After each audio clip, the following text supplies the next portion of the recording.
See if I can get on here, make sure everything is.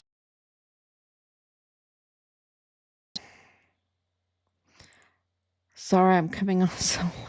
Seems to be getting later and later.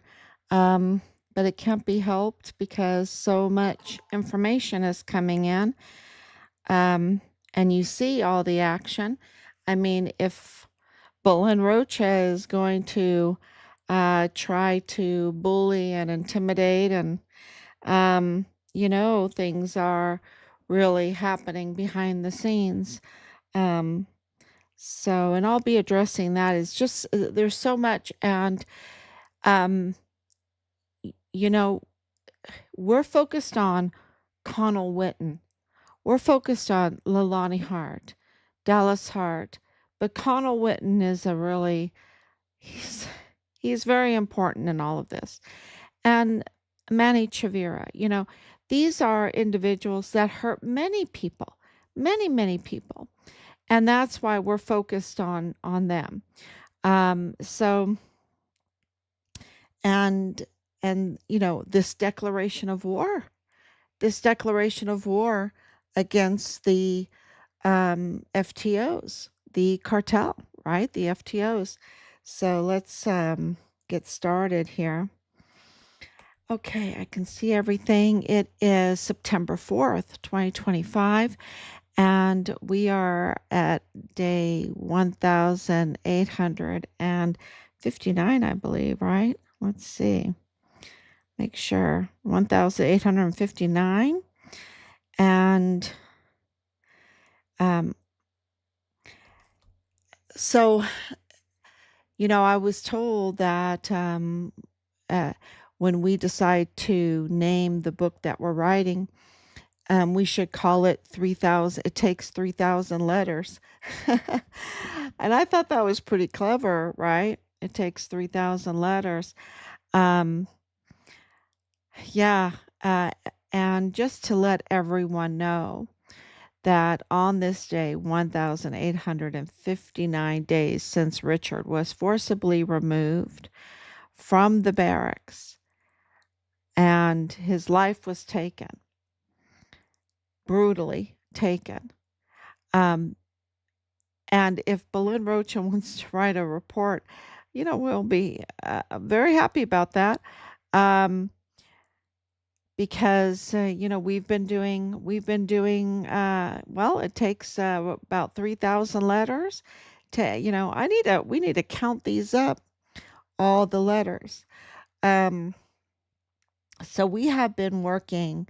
The whole point of that is to let everyone know that it's not all about the keyboard warrior, even though this is very, very important. Don't let anyone tell you that being a keyboard warrior isn't important. It is very important.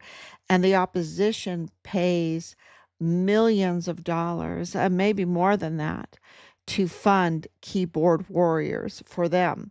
Okay, so it is very important to be a keyboard warrior, to share and to express the truth that is happening around you. And so, our work that we've done, it wasn't just about, our many 4 months of rallying, and more, and more, 4 to 6 times a week to gather evidence.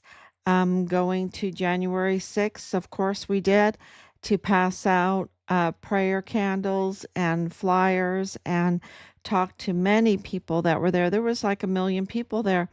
That's why all the news stories, the narrative is so absurd, because if that group of people wanted to take over the Capitol, like the news media tries to portray, there would have been no competition. You have 1 million people there, and they were just amazing people.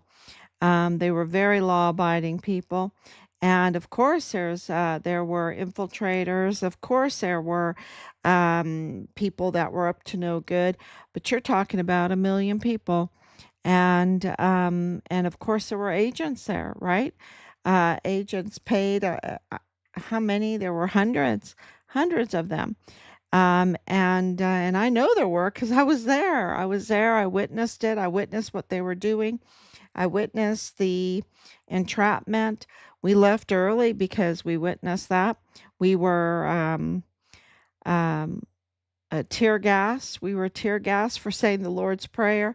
I mean, anybody that's tear gas for saying the Lord's Prayer on a bullhorn, you know that there are bad operatives there that are up to no good. That's an entrapment, and go back to your bus. Go back to your bus. Um, but it was just 1 million people, so not everyone saw it, and anyway, we were there to give the flyers out, to collect evidence, and we did. We collected a lot of evidence, a lot of information. And so through these 5 years, we have just um, uh, investigated, identified the crimes, identified those that were engaged in the crimes, documented it, and filed it. We filed it. Not in well, we do. We have, we file it here at home too, but we filed it with multiple agencies and institutions. If you go to the Texas uh, legislature, they absolutely know who we are. If you go to um, the Texas judges, they know who we are. If you go to any kind of law school in this country, they know who we are. If you go to the DA's office, they know who we are. If you go to the El Paso criminal law magistrate court, they absolutely know who we are. The county clerk, Delia Briones, her and her office, they know who we are.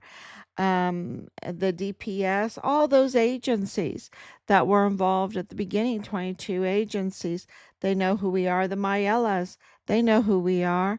Um, so you can't go anywhere in El Paso on the border without running into, uh, the Fort Bliss whistleblower soldier Richard Halliday's family. They exposed that. That is a truth that no one can deny, and we have the hard evidence to prove that, to confirm that. And Conal Whetten, and of course Eddie Nieto Jr., Jesus Eddie Nieto Jr., and then also Torres, right? Agent Torres. We've exposed them and their connections. And Conal went in the FBI field office there in El Paso, and that they're up to no good. And they absolutely protect criminals. They protect criminals. They protect the cartel operations. There is no doubt about it. And Conal Whetten is very important because he is the Mormon inside man, right? He's the Mormon inside man protecting those in the Mormon community that are committing crimes. Convicted criminal Leilani Hart is a perfect example. Why hasn't she? I've been asked over and over again, why hasn't she been arrested yet? Well, now you know why. You have the infiltration, because this is aiding and abetting cartel, right? The infiltration in our institutions is very deep, and they will tamper with and delete, whitewash, fabricate documents, and then they have the likes of Delia Briones, who is absolutely tied to the cartels, that she will do the fake seals, the fake stamps that, remember in Montoya's case, it's a 2028 stamp. She got sloppy there, or someone in her office got very sloppy, and nervous. So, but Conal Whetten is really, he's a bigger fish in all of this, with Delia Briones, because of they can tamper with files, they can fabricate files, they can delete files, they can all of that. And don't forget that Michael Mayella Jr. was working in that office. Okay, and he is a trained cyber tech. And so this is very important development in this case, with so many other developments. Um, and so there's no more VIP treatment and protection. I really believe that the Mormon community, which includes, um, which includes Belen Rocha, right? Which includes the 3905 Danae Katz and family, the Rosa Maria Valdez Garcia, Leilani Hart. So this criminal group, they had, for those that were in the Mormon community that were part of this cartel operation, they had a VIP protection in the FBI field office there in El Paso, and his name was Conal Whetten. Now that's been confirmed to us, and we're convinced, and well, it was it's been confirmed, so we can put that out there. Now the investigation going, and so now Leilani Hart needs to be arrested, right? I mean, that's and you can see that there is they know it. They know that accountability is here now. Um, so that's really important for everyone to know that the FBI field office has been exposed for their unlawful activity, to, protect so many of these individuals that are in this group. And a lot of them are from the Mormon community, and they're very criminal, and they're definitely engaged with the cartel. And it really is very very clear, their activities. And now, over on the Juarez side, you have um, a whole police force being their weapons being apprehended, uh, because of those were our cartel weapons that their licenses had expired. They were getting their weapons from the cartel, and they were serving the cartel, and the cartel ran the entire police force. And you saw that with Delta One. Remember Delta One? He was the cartel leader that ran the tunnels. He was the tunnel cartel. And I posted that up just a few minutes ago, and in an article, explaining this whole situation so that people know the truth, because there's just vague truths out there. Most of it is just very misleading information. And this Delta One, he was killed, along with his two security guards that were on the police force. Okay, so here he is, a cartel guy. They're using taxpayer funds to run the police, to use them as security. And you can tell that all those protections, just like in the United States, in El Paso, the protection is just fading away so fast. It's like, you know, uh, y- you can well, Delta One is no longer here. He was killed, and that exposed the whole tunnel operation, right? Because there's been the finding of the tunnel, and then that there was a cartel operative, I guess a boss, a cartel boss, um, that Delta One that was in charge of the operation of these tunnels that are connected to El Paso ISD that run into the United States from Mexico that go underground from Mexico to El Paso, and some of those tunnels run underneath El Paso ISD schools or near those schools, and it's very serious because of our son's death. Um, you see that infiltrated into the United States and infiltrated onto our military installation.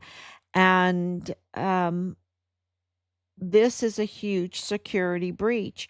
And that's why President Trump has no choice. This is his job as the president of the United States. If he didn't do answer to this breach of national security and unsecured border situation with tunnels and all of the criminal trafficking that really caused the death of a U.S. Army soldier and many more, because the report came out that there's 21 Americans that are missing in Juarez. 21 Americans. So, this is not only about Richard Halliday, but he's the linchpin. He's the linchpin for all of this. And of course, President Trump has to be president. He has to secure. Now, Biden wasn't in the right mind. Biden was being led by those that were thieves, really were thieves with the U.S. aid, were aiding and abetting the cartels, absolutely aiding and abetting the cartels. And so you saw 4 years of that. But now you have a president that takes his job seriously, takes the securing the United States seriously, wanting to stop the cartels and their criminal trafficking, absolutely takes that seriously. And so yesterday, Marco Rubio, the Secretary of State, was in Mexico with President Scheinbaum and really declaring war on the cartels, on the FTOs. And then you also saw while he was there, he showed that he declared war because they bombed the cart with 11 cartel members in there that were trafficking substances, and that would be very, very harmful and would even end up killing people. And so, very clearly, the message was, this is a declaration of war against the cartels. And then, of course, you had this article coming out today where they went in and seized an entire police force that were compromised by the cartel, that were using cartel weapons, and seized them and closed them down. So this is, the Trump effect, right? This is the Trump effect um, of wanting to get serious with security for the person that, is trying to just live an honest life, right? So Leilani Hart um, is one of those that need to be deported. She needs to be arrested and deported. She needs to be held accountable. I'll let the authorities uh, figure out how they can hold her to the highest account, because it needs to be the highest account. Um, and and why is this so important? Because she collaborated with Bob Moore. She absolutely knows Bob Moore of El Paso Matters. El Paso Matters is funded, ran by the board of directors of El Paso Community Foundation, which is Woody Hunt, right? Which is Woody Hunt and others. Um, so uh, El Paso Matters is a big deal. And Bob Moore is up to no good in collaborating with Leilani Hart. Why is this important? Well, Leilani Hart is a prime suspect in the murder of our son, who's a U.S. Army soldier, right? Whistleblower soldier. And she was reported and identified as a prime suspect by whistleblower uh, Judge Roger Rodriguez. And so, Bob Moore uh, being confirmed to have in 2000, as early as 2019, targeted Richard Halliday to fabricate a fake story to entrap him into a bad situation, which it didn't work, right? So that they could create a bad story on Richard. And they falsely did it anyway. Um, but they were entrapping him. Why? To discredit him as a whistleblower, to make whatever he said in his reports to not hold any weight, you see, in the court of law. They had to try to discredit him. And it wasn't working. It didn't work. Um, and Bob Moore was part of that. Bob Moore was part of that group that did that. And here he knows that um, Leilani Hart is a prime suspect, and he collaborates with her to create a fake story, a false story, to attack the whistleblower in our son's case. Not only our son, but also another whistleblower in our son's case. The very whistleblower, Judge Roger Rodriguez, that named Leilani Hart, identified her as a prime suspect in the case. So think about that.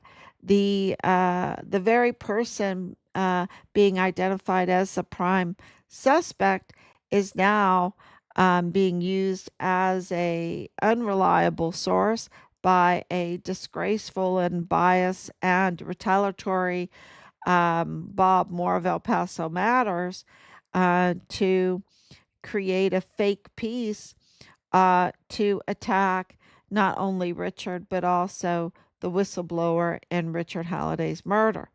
And so this is, you can't make that stuff up. She needs to be totally arrested.